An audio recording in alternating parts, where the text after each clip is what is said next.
Sindh university इंतजामिया TikTok Thane ते पाबंदी लगाई आहे। सर्क्यूलर जारी थियण बाद सिक्योरिटी अमले खे टिकटॉक ठाहींदड़नि ख़िलाफ़ कार्रवाई जो हुकुम ॾिनो वियो आहे। सिंध यूनिवर्सिटी इंतजामिया जो चवणु आहे त यूनिवर्सिटी अंदर वीडियो ठाहींदड़नि ख़िलाफ़ कार्रवाई थींदे। सिंध यूनिवर्सिटी इंतजामिया टिकटॉक ठाणे ते पाबंदी लगाई आहे। सर्क्यूलर जारी थियण बाद यूनिवर्सिटी अमले खे टिकटॉक ठाहींदड़नि ख़िलाफ़ कार्रवाई जो हुकुम ॾिनो वियो आहे। सिंध यूनिवर्सिटी इंतजामिया जो चवणु आहे त यूनिवर्सिटी अंदर वीडियो ठाहींदड़नि ख़िलाफ़ कार्रवाई थींदी। अवाम खे आगाही ॾियो पिया। सिंध यूनिवर्सिटी इंतजामिया टिकटॉक ठाहिण ते पाबंदी लगाए छॾी आहे।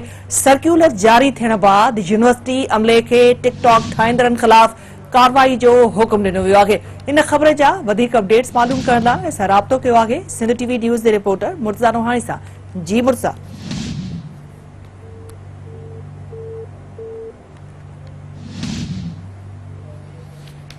जी मुर्तज़ा, ॿुधाए पियो वञे त सिंध यूनिवर्सिटी इंतजामिया टिकटॉक ठाहिण ते पाबंदी लगाई आहे। इन ख़बर जा कया तफ़सील ॾींदव?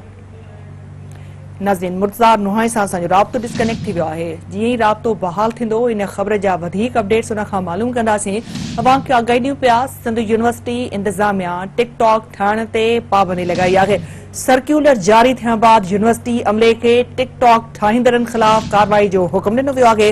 हिकु भेरो ॿीहर असांजो मुर्तज़ा रोहानी सां राब्तो बहाल थी वियो आहे। वधीक इन ख़बर जा अपडेट्स उन खां वठंदासीं। जी मुर्तज़ा।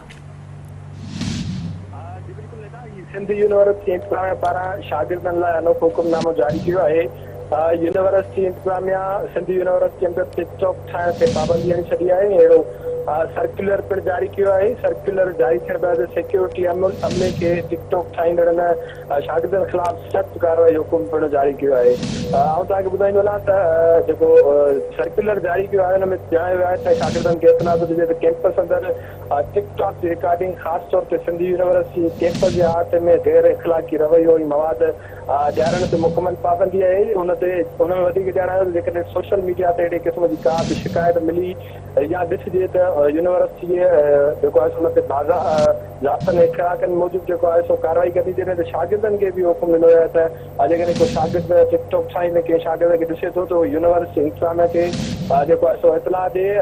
पंहिंजो मोहम्मद यूनिस आहे डायरेक्टर, हुन तरफ़ां जेको आहे सर्क्यूलर जारी कयो आहे। सर्क्यूलर में वधीक ॼाणायो आहे त सिंध यूनिवर्सिटी कोशिशि रही आहे त शागिर्दनि जे सुठे किरदार ठाहिण में मदद करे ऐं वीडियो ठाहींदड़नि ख़िलाफ़ जेको आहे सो कार्रवाई कई वेंदी। जी ठीकु आहे मुर्तज़ा, अपडेट करण लाइ वॾी महिरबानी अव्हांजी।